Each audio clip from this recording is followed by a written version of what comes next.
বাঙালিয়ানা আর কলকাতা এই দুটোকে মিলিয়ে মিশিয়ে মধুজাদি ক্রিয়েট করে ফেলেছে দুর্দান্ত সব শাড়ি। আর সেই সব শাড়ির কালেকশন দেখতে হলে আসতে হবে শ্রীমেদাস বুটিক হাতিবাগান।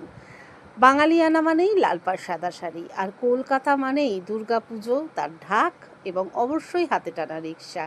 এগুলোকে পুরোপুরি ব্লেন্ড করে নতুন নতুন শাড়ি বানিয়েছে মধুজাদি। অবশ্যই পয়লা বৈশাখ হতে পারে বা পুজোর সময় এই ধরনের একটা শাড়ি কিন্তু মাস্ট আমাদের ওয়ার্ড্রোবে। আর এই শাড়িটা দেখো, আমাদের সেই প্রচণ্ড হিট গান এক মনে ছবি আঁকে, এইটা লেখা রয়েছে এবং তার সঙ্গে সুন্দর একটা বাঙালি নারীর মুখের ছবি। এখানে কি দুর্দান্ত যে কালেকশানগুলো মধুজাদি এনেছে, একবার অন্তত ভিজিট করো ওনার বুটিকে। ফোন নাম্বার দেয়া রইল, সেখানে কানেক্ট করো এবং জেনে নাও দিদি কখন অ্যাভেলেবেল।